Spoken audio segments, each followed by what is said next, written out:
Every story has a dream.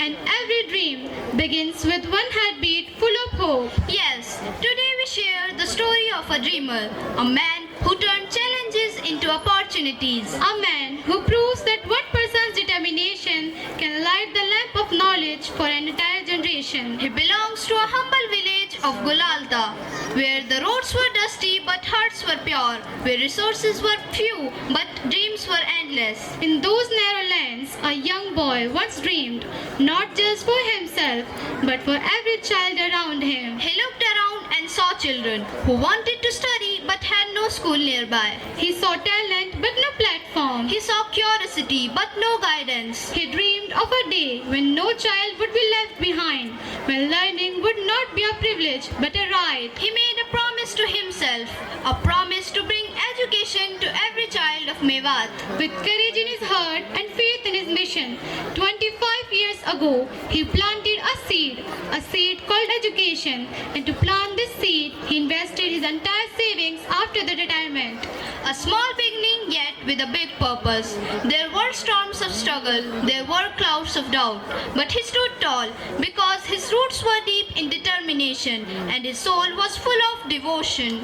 That seed has now grown into a tree of wisdom, giving shades to many, giving wings to countless dreams. And that man, that guiding light, is none other than our beloved director sir, titled as Muhammad Israel Sir Syed of modern India. So, your journey is not just an achievement, it's an inspiration. You taught us that dreams need not to be big, only the heart behind them should be pure. Today, as our school shines bright with excellence, we bow in respect to the man who dared to dream and turned the dream into a living reality. वो ख्वाब जो आंखों में पलकर हकीकत बना, वो ख्वाब जो आंखों में पलकर हकीकत बना, वो दीप जो अंधेरों में जलकर रोशनी बना. गुलालता की मिट्टी से निकला वो आफताब, गुलालता की मिट्टी से निकला वो आफताब, जिसने मेवात को दी इल्म की नई किताब. ना थी दौलत ना कोई सहारा, ना थी दौलत ना कोई सहारा, बस जज्बा था दिल में और इरादा था प्यारा. हर मुश्किल को मुस्कान से हराया आपने, हर मुश्किल को मुस्कान से हराया आपने, और इस धरती पर ज्ञान का सूरज उगाया आपने. With pride in our hearts and gratitude in our voices, let us welcome a visionary whose journey from the small lands of Gulalta to shaping the future of countless students is truly inspiring. So your journey is not about success, it's about service, not just about achievement, but about purpose. We are all eager to hear from you about your vision, values and the path that led to this incredible journey. मंजिल से आगे बढ़कर मंजिल तलाश कर, मंजिल से आगे बढ़कर मंजिल तलाश कर, मिल जाए तुझको दरिया तो समंदर तलाश कर. हर शीशा टूट जाता है पत्थर की चोट से, हर शीशा टूट जाता है पत्थर की चोट से, पत्थर ही टूट जाए वो शीशा तलाश कर. सजदों से तेरे क्या हुआ सदियां गुजर गई, सजदों से तेरे क्या हुआ सदियां गुजर गई, दुनिया तेरी बदल दे वो सजदा तलाश कर. बहुत बढ़िया. Dear audience, please join us in welcoming the torch bearer of education, the builders of dreams, our beloved director sir.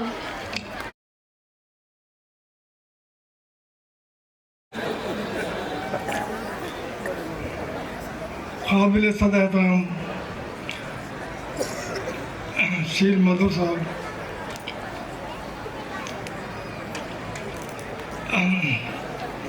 ख़वातीन हज़रात, वो प्यारे प्यारे तलबा, स्टूडेंट्स, ज़माना इतनी तेज़ी से बदल रहा है कि मैं कह नहीं सकता कि जो मैं इस वक्त हूँ खाने के बाद वही रहूँगा कि नहीं रहूँगा. इतनी स्पीड से बदल रहा है और वक्त के साथ हमें अगर नहीं बदले तो ज़माना बहुत आगे निकल जाएगा और आप बहुत पीछे रह जाएंगे. वो है ना, बदलते दौर में जिसने बदल जाना नहीं सीखा उसे खुद डालती है गर्दिश अयाम खतरा में. You have to change yourself. अब मैं एक बड़े सेंसिटिव टॉपिक पे आ रहा हूँ कि 2007 से हमारे स्कूल बोर्ड का एग्ज़ाम का रिजल्ट दे रहा है. हर साल मैं ऑब्जर्व करता हूँ क्या इम्प्रूवमेंट हो रहा है, क्या इम्प्रूवमेंट हो रहा है. इम्प्रूवमेंट तो हुआ लेकिन मैंने ये महसूस किया कि ये जितनी मेहनत हमारे उस्ताद या टीचर्स कर रहे हैं उसको देखते हुए बच्चों की उतनी अच्छी परफॉर्मेंस नहीं है अकेडमी। कम से कम मैं तो साफ बात कर रहा हूँ। फिर मैंने गौर किया, रिसर्च की कि इसकी वजह क्या है। और जो फिरोजपुर जिला है, नौ के जो शहरों के बच्चे हैं, शहर के खासतौर से बड़ियों के बच्चे, उनकी परफॉर्मेंस बहुत अच्छी। तो मैं कह रहा हूँ इसकी वजह क्या है। तो मालूम ये हुआ कि इनकी बच्चों की हमारी शुरू से तरबियत ठीक नहीं है, संस्कार ठीक नहीं है। गांव में माएँ, चूँकि ज़्यादातर माएँ अनपढ़ हैं, बहुत कम पढ़ी हैं, तो वो जानती नहीं कि तरबियत है क्या चीज़, बच्चों की परवरिश कैसे होती है, उनकी देखभाल कैसे होती है, उनकी न्यूट्रिशन, हेल्थ एंड हाइजीन कैसे होता है, उनके घर में माहौल पीसफुल माहौल, प्रेम का माहौल कैसे बनाया जाए, उनको कुछ पता ही नहीं है। अब हमने फिर ये देखा कि इनको एक मतलब हमने सबको बुलाया पेरेंट्स को और कोशिश ये करी कि इनको बताया पेरेंटिंग क्या होता है। देखिए रिसर्च बहुत एडवांस हो गई है, वेस्टर्न कंट्रीज़ ने बहुत ज़्यादा रिसर्च करी, तो ये पाया गया कि जब बच्चा माँ के पेट में होता है और जब उसका मूवमेंट शुरू होता है तो उसको कुछ एनर्जी की जरूरत पड़ती है, तो वो माँ के खून से लेता है। अगर माँ को न्यूट्रिशन प्रॉपर नहीं मिले तो वो आयरन डेफिशिएंट हो जाएगी और ऑक्सीजन और हीमोग्लोबिन भी डाउन हो जाएगा, एनीमिक हो जाएगी। उस वक्त भी ख्याल नहीं रखा जाता कि भाई इसको खुराक का ध्यान रखा जाए माँ का। उसके बाद जब बच्चा हो जाता है तो कम से कम जब वो पैदा होता है मेंटली वो एकदम ज़ीरो होता है, उसके न्यूरॉन्स का एकदम कोरी सलेट, कुछ भी नहीं, एकदम ज़ीरो। ये जो कुछ न्यूरॉन्स डेवलप होते हैं ये पैदाइश से लेकर 7 साल की उम्र तक होते हैं, जो रिसर्च बताती है। और इस पर सारे साइंटिस्ट, सारे रिसर्च मुत्तफिक हैं कि साहब ये सही है कि 7 साल में न्यूरॉन्स डेवलप होते हैं बच्चे के। अब वो बच्चा, इंसानी का बच्चा ऐसा है जो अंडर डेवलप होता है, बाकी जानवरों के बच्चे तो डेवलप होते हैं। वो तो जैसे पैदा वो चलना सीख जाता है, भैंस अपने साथ तैरना सीख जाती है, बच्चा सीखने चला जाता है, रहना सीख जाता है। लेकिन इंसान का बच्चा जो है वो अंडर डेवलप्ड होता है, उसको डेवलप करने में बहुत मेहनत की जरूरत पड़ती है। उसकी वजह भी है, अगर आप ये हिस्ट्री ऑफ एवोल्यूशन पढ़ें, चाहे वो डार्विन की थ्योरी पढ़ें, चाहे हरारी की किताब पढ़ें, तो वो यही बताते हैं कि ये पहले नेरेंडरथल और होमो इरेक्टस वगैरह के बच्चे बहुत बड़े बड़े होते थे डेवलप्ड, तो वो माएँ की डेथ हो जाती थी डिलीवरी के वक्त। तो कुदरत ने क्या इंतजाम किया कि ये 2 पैरों पर चलने लगे और थोड़ा एरेक्ट हो गए, तो इनको बच्चों का जो साइज़ है वो अंडर डेवलप कर दिया, छोटे बच्चे पैदा करने शुरू कर दिए। तो इसीलिए ये इसको डेवलप करने में हमारी जिम्मेवारी बनती है। तो उसको डेवलप कैसे करें? उसको डेवलप ये करना है कि उसके लिए सही माहौल चाहिए, सही न्यूट्रिशन चाहिए, घर में पीस शांति वातावरण चाहिए, गुस्सा ना हो, गाली गलौज ना हो। लेकिन हमारे यहाँ के लोग तो कुछ भी नहीं सोचते इस बात को, वो तो मन में बग देते हैं वहाँ पर। और कुछ देर चलने के बाद बच्चा, देखा नहीं आपने, सोता बहुत है, सोने से बच्चा सोता क्यों है? क्योंकि उस वक्त उसके न्यूरॉन्स डेवलप हो रहे हैं, उनको ऑक्सीजन उसको चाहिए, तो उसका ख्याल रखना बहुत ज़रूरी है। दूसरी बात ये कि ये बच्चे की तरबियत, संस्कार जिसको बोलते हैं, ये बहुत ही इम्पोर्टेंट है। जिनकी माएँ पढ़ी लिखी हैं उनके यहाँ संस्कार बेहतर मिलते हैं और उनके बच्चों की परफॉर्मेंस अच्छी है। This is the main reason कि हम और जातियों के मुकाबले में लोगों के बच्चे क्यों पीछे हैं, दिस रीज़न, संस्कार नहीं मिलता ठीक सा है। तो हमने फिर यह तय किया कि भाई क्या करें, जो तुम्हारे तो वैसी हैं वैसी हैं।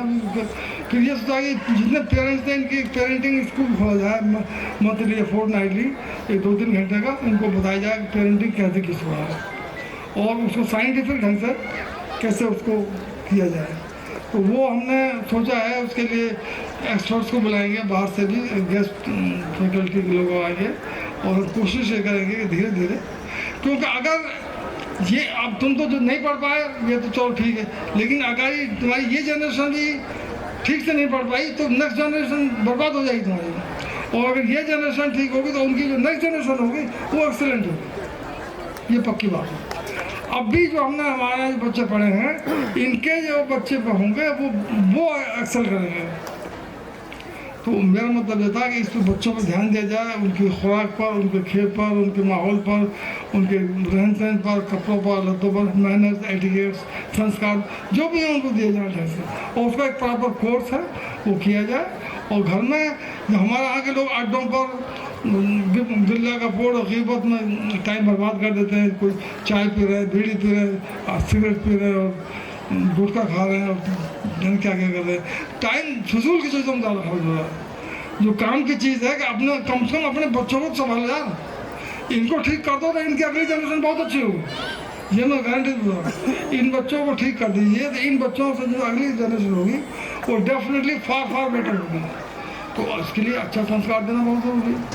तो मैं ज़्यादा टाइम दे करके मैं आपसे जितने भी यहाँ पेरेंट्स आए हुए हैं मैं यही कहूँगा कि बच्चों की तरफ ध्यान दीजिए, ख़ासतौर से जो नौ बच्चे हैं उनको दीजिए। और आप ये समझते हैं कि बच्चे कुछ नहीं समझते, बच्चे बेवकूफ़ हैं, बच्चे सब समझते हैं, ऐसी बात नहीं है। जो आप कर रहे हैं वो भी समझते हैं। और चूँकि आप पे डिपेंडेंट है बच्चा आप पे डिपेंडेंट है, इसलिए वो आपकी हर बात मानता है। तो खुदा के लिए अपने बच्चों को तरबियत अच्छी दीजिए, प्यार मोहब्बत का माहौल होना चाहिए, शांति का माहौल होना चाहिए, साफ़ सुथरा माहौल होना चाहिए। उम्मीद है कि मेरी इस 2 मिनट की बात से आप कुछ ना कुछ सीखेंगे। शुक्रिया।